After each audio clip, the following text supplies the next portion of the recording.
She had the appointment booked first. My mother said, her tone suggesting this was the most reasonable explanation in the world. Your sister can't cancel. The salon charges a cancellation fee.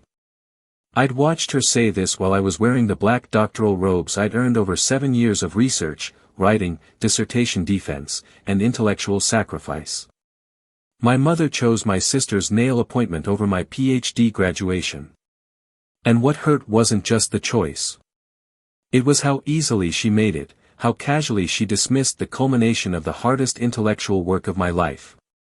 But at my graduation ceremony, when the dean stood at the podium and announced, "Our valedictorian has donated $100,000 to our scholarship fund," my name echoed through that auditorium and everything changed. My name is Dr. Maya Patel. I'm 32 years old. And the story of my PhD graduation is also the story of a mother who didn't realize what she was giving up by prioritizing a nail salon appointment. The decision to pursue a PhD had been entirely my own. My mother had been clear from the moment I'd first announced my intention that she didn't understand or support it. She'd wanted me to attend law school or medical school, something that would result in a clear career path, a clear earning trajectory, and a clear way for her to explain my profession to her friends. A PhD in literature, she'd said, her voice carrying visible skepticism. What exactly will you do with that? It's not a real career path. You could end up unemployed with an extremely expensive degree. Why would you do this to yourself? But I'd pursued the doctorate anyway because there's something transformative about finding your genuine intellectual passion, understanding how language shapes human experience, how stories carry culture and identity, how literature creates the possibility of empathy across difference. Once you understand that, once you realize your life's work could be to help others understand this too, the decision becomes inevitable. 7 years. 7 years of graduate school. 7 years of living on a modest stipend that barely covered rent in an expensive university town. 7 years of teaching undergraduates while simultaneously writing my dissertation, grading their essays at night, conducting research in the early mornings, living a life divided between the work that paid and the work that mattered. My dissertation had been on post-colonial literature and the reclamation of narrative voice in indigenous storytelling. It had been accepted and published by one of the most respected journals in my field. I'd been offered a tenure-track assistant professor position at Stanford University, a position that represented the culmination of the brutal academic job market. The statistics are devastating. Only about 3% of PhD candidates in the humanities will actually secure a tenure-track position. I was one of them. And my mother had decided to skip my graduation because my sister had a nail appointment. My sister Priya was 28 years old. She'd never actually finished her undergraduate degree. She dropped out after 2 years. She worked in real estate and made decent money, good enough to support a lifestyle of frequent salon appointments, expensive vacations, and designer clothes. My mother had always favored her. This isn't me being bitter or resentful. This is just a factual, documented pattern of parental preference that had been consistent throughout our entire lives. When I'd asked about attending the same private high school as Priya, I'd been told that the family couldn't afford it. Even though my parents were clearly capable of paying, they'd simply made the deliberate choice not to. When Priya had taken multiple gap years, working part-time while occasionally taking community college classes without any urgency to finish, my mother had been endlessly supportive and understanding. "Take your time, Beta," she'd said. "Education isn't everything. Life experience is valuable, too." When I had worked full-time throughout my undergraduate degree while completing my degree in 3 years to save money and graduate early, my mother had called it showing off and suggested I was being unrealistic and arrogant. Now, apparently, a manicure appointment was worth more than my PhD graduation. The morning of my graduation, I'd called my mother to confirm what time she and my father would arrive. I'd assumed she'd been joking when she'd mentioned the conflict the previous day. "Mom, right? What time does Dad want to get to campus? We need to be there by 9 a.m. There had been a long silence.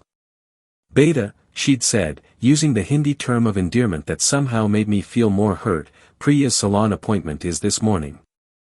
She can't cancel. She'd lose the deposit. I thought she was joking. Right. But you'll come after her appointment, correct? The appointment is at 10 a.m., and it's an hour and a half, my mother had said. And then she has lunch plans afterward. We won't be able to make it. I'd said.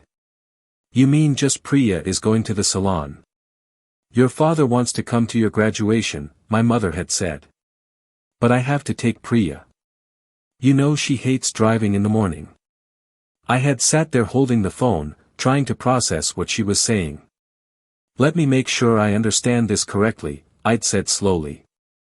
My PhD graduation, the culmination of 7 years of work, the day I become Dr. Patel, the day my dissertation defense is officially celebrated, is less important than a nail appointment. It's not about importance, my mother had said. It's about commitment. She had the appointment booked first. I'd hung up without responding further. What was there to say? My father had arrived alone. He'd been emotional, proud, he'd said, of everything I'd accomplished. He'd taken photos. He'd sat in the audience, the only family member there to witness 7 years of intellectual achievement being formally recognized. And my mother, she was at a nail salon with my sister. I didn't cry about it, not because I didn't feel hurt. I was devastated. But because I'd learned something important over those 7 years of graduate school. My worth was not determined by what my mother recognized or valued. I'd spent 7 years around people who understood the significance of what I was doing, professors who'd guided my research, fellow graduate students who'd supported my work, undergraduate students whose minds I'd helped expand, colleagues who'd taken my scholarship seriously.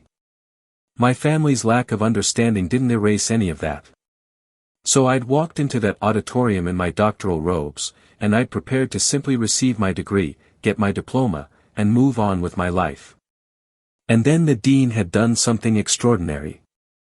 After the traditional academic procession and opening remarks, the dean had invited anyone who wanted to make announcements about the graduating class to do so. University donors sometimes did this.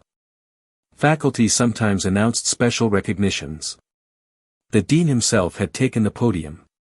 Before we distribute diplomas, I want to acknowledge an extraordinary commitment to our institution, he'd said.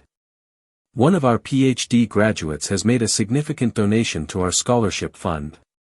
This donation will establish perpetual support for graduate students in the humanities, students who, like this donor, are pursuing research that will change how we understand the human experience.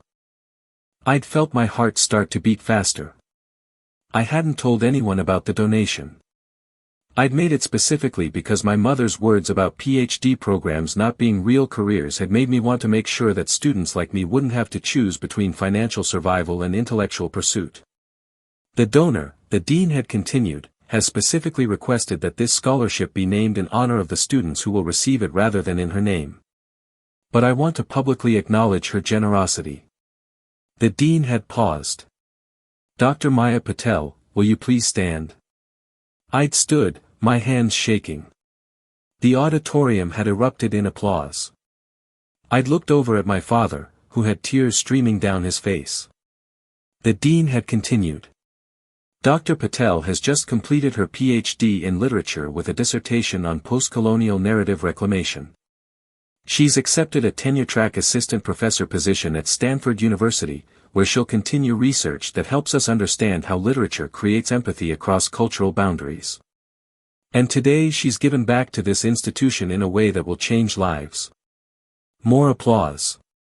I'd stood there overwhelmed, trying not to cry as the entire graduation ceremony acknowledged not just my degree, but my commitment to something larger than myself.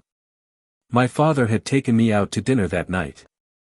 We'd celebrated with the extended family who'd come to the graduation ceremony. My mother had not attended. The story had made local news, a young scholar donating to support the next generation of humanities researchers.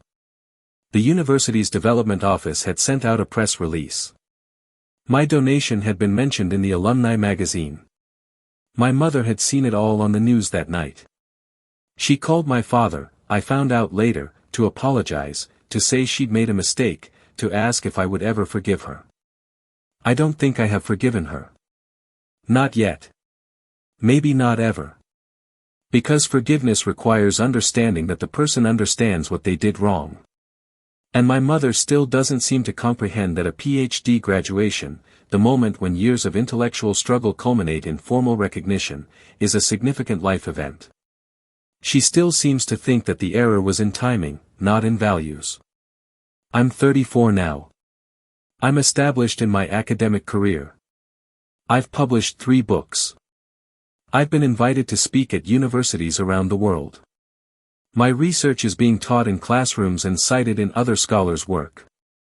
The scholarship I established has funded 23 graduate students so far. All of them are pursuing humanities doctorates.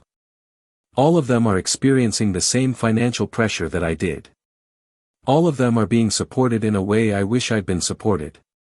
My sister still gets regular salon appointments.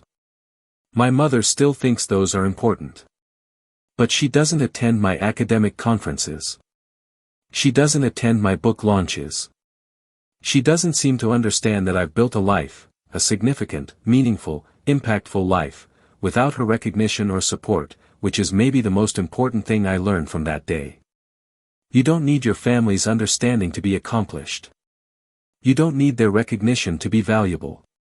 You don't need their presence to matter. My father came to my book launch. My colleagues came. My students came. My fellow scholars came. The people who actually understood what my work meant showed up because they recognized its value. My mother didn't come to the book launch either. The night of my graduation, after my father had taken me out to celebrate, I'd sat alone in my apartment and thought about the donation I'd made. I'd thought about why I'd felt compelled to make it. I'd realized it wasn't about proving something to my mother. It was about making sure that other people wouldn't have to carry what I'd carried, the knowledge that the person who raised them didn't believe in what they were doing, the knowledge that their intellectual work didn't matter to the person who mattered most to them. I wanted to be for other PhD students what my mother hadn't been for me, a source of support, a recognition that their work matters, an acknowledgement that pursuing knowledge and understanding, even when it's not financially lucrative, is meaningful. The dean's announcement had been about my donation, yes, but it had also been about something deeper, the public acknowledgement that my choices were valid, that my 7 years of work were worth celebrating, that my research would make a difference. My mother couldn't give me that, but the academic community could. And in many ways, that meant more, because it wasn't based on obligation or family duty. It was based on merit, on actual accomplishment, on work that mattered. And that's something my mother can never take away from me. She missed my PhD graduation for a nail appointment. In doing so, she missed the moment when the world recognized that her daughter had spent 7 years building something meaningful. She missed the moment when her daughter publicly committed to supporting the next generation of scholars. She was too busy with a manicure to see any of it. And I've made peace with that because her absence from that moment doesn't change what the moment was. It doesn't erase what I've accomplished. It doesn't diminish the value of the scholarship fund. It doesn't make my doctorate any less real. It just makes it sad for her, because she was offered a glimpse into her daughter's extraordinary achievement and she chose a nail salon instead.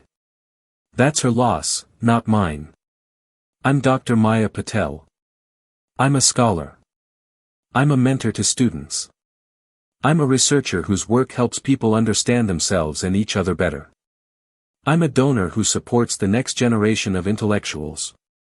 And none of that required my mother's presence at my graduation. All of it would exist whether she attended or not. But I think she finally understands now that it's too late what she gave up by choosing a manicure over watching her daughter become a doctor. And that understanding, that recognition of what she missed, is perhaps the only apology I'm ever going to get.